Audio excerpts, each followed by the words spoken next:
तो आप रुकन असेंबली अमानतुल्लाह खान के हवाले से बड़ी खबर आपको बता दें। अमानतुल्लाह खान को जमानत मिल गई है। दिल्ली के राउज एवेन्यू कोर्ट से जमानत मिली। वक्फ बोर्ड घोटाले में मुल्जिम है अमानतुल्लाह खान। एसीबी ने अमानतुल्लाह खान को गिरफ्तार किया था। लगातार उनसे पूछताछ हो रही थी, लेकिन अब अमानतुल्लाह खान को जमानत मिल गई है।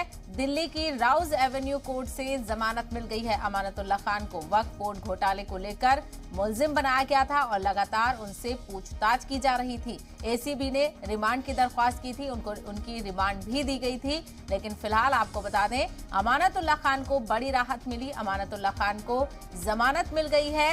वक्फ घोटाले के मामले में अमानतुल्लाह खान को जमानत मिल गई है। एसीबी ने अमानतुल्लाह खान को गिरफ्तार किया था। लगातार वो एसीबी की कस्टडी में थे, उनसे पूछताछ की जा रही थी और साथ ही साथ कई करीबियों को भी गिरफ्तार किया गया था। लेकिन फिलहाल अमानतुल्लाह खान को राहत मिली और वक्फ बोर्ड घोटाले के मामले में अमानतुल्लाह खान को जमानत मिल गई है। दिल्ली की राउज एवेन्यू कोर्ट ने अमानतुल्लाह खान को जमानत दी। मजीद तफसील हासिल करेंगे हमारे नुमाइंदे शुएब रजा इस वक्त हमारे साथ बराह रास्त जुड़ गए हैं। शुएब, अमानतुल्लाह खान को मिली राहत? बिल्कुल साहिबा, देखिए लगातार वो पिछले कई दिनों से जेल में बंद थे और पहले उनको रिमांड पर भेजा गया था। जब एसीबी के दफ्तर वो पहुंचे थे, जिस दिन हम वहीं पर मौजूद थे, उनको अंदाज़ा नहीं था कि शायद इसके बाद उनकी गिरफ्तारी होगी, क्योंकि जैसे ही वो एसीबी के दफ्तर पहुंचे थे फ़ौरन ये खबर आई थी कि 3 से 4 जगहों पर एसीबी ने और रेड मारी है और हामिद नाम के एक शख्स को गिरफ्तार किया था, जहां से 12 लाख रुपए कैश बरामद हुए थे। इसके अलावा पिस्टल भी बरामद हुआ था और इसी तरह से लड्डन को भी गिरफ्तार किया गया था। लेकिन आज कोर्ट ने उनको जमानत दे दी। 1 लाख रुपए निजी मुचलके पर उनको जमानत मिली है, यानी कि वो भरने पड़ेंगे और उसके बाद वो जेल से बाहर आ जाएंगे। अमानतुल्लाह खान की अगर बात करें तो लगातार उन पर बहुत सारे मुकदमे, हालांकि बुलडोज़र का एक मामला था, शाहीन बाग का, उन्होंने वो चलने नहीं दिया था, उस पर भी मुकदमा दर्ज किया गया था।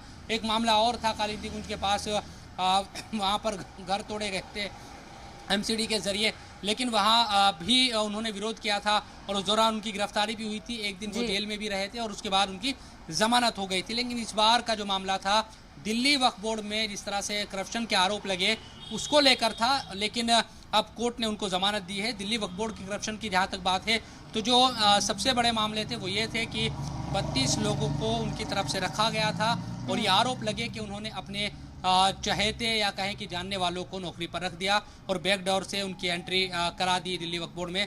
वहाँ पर वो नौकरी पर रखे गए, जिनमें से ये कहा गया कि 32 में से 26 से 27 जो लोग थे वो सिर्फ ओखला के थे। इसके साथ साथ दिल्ली दंगों में जिस तरह से कैंप लगाया गया था, उसके बाद ईदगाह मुस्तफ़ाबाद में, तो वहाँ पर पैसा जो आया था उस दौरान, तो ये आरोप लगा कि अमानत ने अपना जो निजी बैंक का अकाउंट है उसको दे दिया और लाखों वहाँ उसमें रुपया जमा हुए और उसका कोई हिसाब किताब नहीं था। तो ये तमाम तरह के जो आरोप है वो लगे और अमानत जेल चले गए।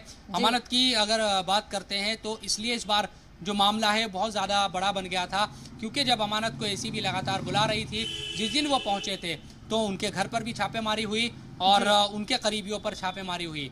जावेद, जिनकी हामिद की मैं बात कर रहा हूँ, हामिद के घर से 12 लाख रुपए मिले थे, उनसे भी हमारी बातचीत हुई, क्योंकि उनको भी ज़मानत मिल चुकी है। 5 दिनों के बाद उनको भी ज़मानत मिल गई थी और अमानत को भी मिल गई है।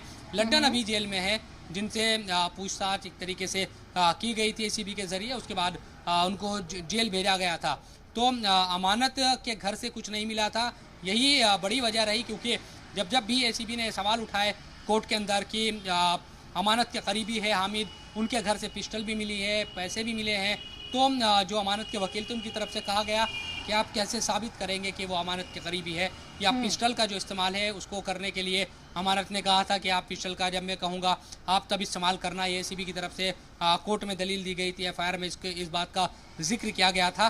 तो इन तमाम चीज़ों को कोर्ट ने कहीं ना कहीं शुरुआत में तो रिमांड पर देती रही कोर्ट, दो बार रिमांड पर दिया गया, उसके बाद उनको जेल भेजा गया, लेकिन अब जमानत अमानत को मिल गई है। एक राहत की बड़ी राहत की खबर अमानत और उनके एक तरीके से जो करीबी है उनके लिए कहा जा सकता है। लेकिन जो मुकदमे हैं अमानत के खिलाफ वो चलते रहेंगे और मुकदमों की जो तादाद है वो दर्जन भर से ज़्यादा है। अलग अलग मामलों में जो आरोपी है वो अमानत को बनाया गया है पुलिस के जरिए भी और दूसरी जो एजेंसियां हैं उनके जरिए भी, और वो मामले चलते रहेंगे। बिल्कुल, लगातार मामलों को लेकर पूछताछ भी होती रहेगी, तो वहीं छापेमारी भी हमने देखी थी। शोएब, जिस तरीके से आपने बताया कि उनके करीबियों को भी गिरफ्तार किया गया था, उनको भी जमानत मिल गई है, लेकिन जो वक्फ बोर्ड घोटाले का मामला है, अभी इसमें कुछ और नाम भी सामने आ सकते हैं अगर कार्रवाई आगे चलती रही तो।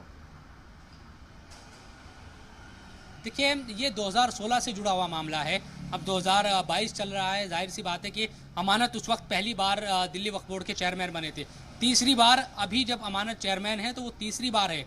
2 बार इस तरह की चीज़ें हो चुकी हैं कि उनको हटाया जा चुका है और जांच उनके खिलाफ बैठी है, अभी भी मामले चल रहे हैं, जांच अभी भी चल रही है। तो 2016 में जब लोगों को रखा गया था, उस वक्त के सीओ ने भी शिकायत की थी कि तमाम जो मानक है, नियम है, उनको ताक पर रख दिया गया, ये तमाम बातें कही गई थी। लेकिन अमानत की तरफ से या दिल्ली वक्फ बोर्ड की तरफ से ये भी बात कही जाती है कि जो भी मानक है, जो भी एक प्रोसेस होता है, उसको फॉलो किया गया और तभी इन लोगों को रखा गया था। खैर, ये तो अदालत तय करेगी कि ये कितना सही था, कितना गलत, लेकिन फौरी तौर पर हम ये कह सकते हैं कि ये राहत की खबर है, क्योंकि इस बार ये लग रहा था जिस तरह की रिकवरी हुई थी, जिस तरह की चीज़ें थी, कि शायद लंबे वक्त तक अमानत को जेल में रहना पड़ सकता है। लेकिन जो कानूनी प्रोसेस है वो कहा जा सकता है कि कहीं ना कहीं अमानतुल्लाह खान के लिए राहत का सबब बना और अब उनको राहत मिली है और वो फिर से जेल से बाहर आएंगे। हालांकि जिस तरह से रिकवरी दिखाई गई थी एसीबी के जरिए लड्डन और हामिद के घर से, और ये बात कही गई थी कि एक बड़ी पूरा एक कारोबारी रिश्ता है हामिद के साथ, तो लंबा वक्त लग सकता था। बिल्कुल, और जिस तरीके से देखा जाए, लगातार एसीबी की जानिब से रिमांड की बात कही जा रही थी और उनको भेजा भी था, उनकी कस्टडी भी बढ़ाई गई थी, लेकिन फिलहाल अमानतुल्लाह खान को राहत मिली है। लेकिन अब देखना ये होगा कि किस तरीके से इस मामले में आगे की पेशरफ्त नजर आती है। शोएब, तफसील के लिए बेहद शुक्रिया।